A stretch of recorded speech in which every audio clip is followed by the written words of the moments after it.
বিদ্যালয় মোদের বিদ্যালয়, এখানে সভ্যতারই ফুল ফোটানো হয়। আসসালামু আলাইকুম ভিউয়ার্স, নতুন আরেকটি ভ্লগ ভিডিওতে আপনাদের সবাইকে স্বাগত জানাচ্ছি। 1972 সালে স্থাপিত আমাদের কামদিয়া নুরুল হক ডিগ্রি কলেজ। এই কলেজে আমার অনেক স্মৃতি রয়েছে, ইনশাআল্লাহ সেই স্মৃতিচারণ করব। শুরু করছি কলেজের গেট থেকে। এই কলেজের যে সৌন্দর্য সেটা আজকে ভিডিওতে আপনারা দেখতে পারবেন। নতুন ভবন, পুরাতন ভবন দেখতে পারবেন এবং এই কলেজটি কোথায় অবস্থিত সেটাও জানতে পারবেন। আশা করছি ভিডিওটা শেষ পর্যন্ত কন্টিনিউ করবেন। আপনারা যারা আমার ফ্যান ফলোয়ার এসে থাকেন গোবিন্দগঞ্জ থেকে কামদিয়াতে, অর্থাৎ বিভিন্ন জায়গা থেকে যখন আসেন গোবিন্দগঞ্জে নামেন, গোবিন্দগঞ্জ থেকে যখন কামদিয়াতে আসেন, কামদিয়াতে ঢোকার ঠিক 1 কিলোমিটার আগে আপনারা হাতের ডান পাশে এই কলেজটি কিন্তু দেখতে পারেন। অর্থাৎ আমাদের এই কলেজটি কিন্তু কামদিয়া বাজার থেকে অন্তত 1 কিলোমিটার দূরে আছে। ওকে, তো এই কলেজে অনেক স্মৃতি আমার রয়েছে। স্মৃতি বলতে আমি এখানে ভর্তি হয়েছিলাম 2002 সালে। 2002 সালে আমি এসএসসি পাশ করি, তারপরে ভর্তি হই। ভর্তি হয়ে কয়েকটা দিন ক্লাসও করেছিলাম এবং তারপরে আমার বাবা মারা যান।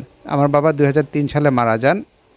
তখন হঠাৎ করে আমার লেখাপড়া বন্ধ হয়ে যায়, কেননা পারিবারিক চাপ, সংসারের চাপ, সম্পূর্ণ চাপ পড়ে আমার এবং আমার ভাইয়ের উপরে, যে কারণে আমি লেখাপড়া আর করতে পারিনি। তবে আমি তখন ব্যবসা শুরু করি। ব্যবসা আমি আগে থেকে বাবার সাথে সঙ্গ দিতাম, কিন্তু তখন প্রফেশনালি একদম ব্যবসা শুরু করি এবং কম্পিউটারের দোকান ছিল। তো দেখা যাচ্ছিল যে অনেক ছোট ভাই বোন আমার দোকানে এসে কম্পিউটারের রেজাল্ট প্রিন্ট আউট করে নেয়, ইন্টারমিডিয়েটের রেজাল্ট। তখন আমার নিজের একটু খারাপ লাগে যে আমি এসএসসি পাশ করে থাকবো। তখন আমি মনে করলাম যে আমি এখান থেকে আবারও ঘুরে দাঁড়াবো, অর্থাৎ লেখাপড়া আবারও শুরু করব। তো এইভাবে আসলে 3টা বছর চলে গেছে ব্যবসার মনোযোগের কারণে।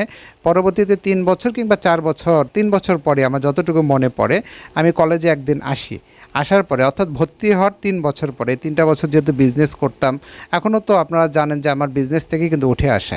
তো যাই হোক, তখন আমি একদিন কলেজে যাই, গিয়ে স্যারকে বলি, স্যার আমার ভর্তির মেয়াদ হয়তো উত্তীর্ণ হয়ে গিয়েছে, তো আমি কি একটু কারিগরিতে ভর্তি হতে পারবো কি না। তখন স্যার চেক করে দেখেন যে আমার আর একটা বছর সুযোগ আছে, অর্থাৎ চলতি বছরে আমি চাইলে ইন্টারমিডিয়েট পরীক্ষা দিতে পারবো। তখন স্যার আমাকে বললেন যে হাতে কিন্তু আর 1 মাস কিংবা 40 দিনের মতো সময় ছিল।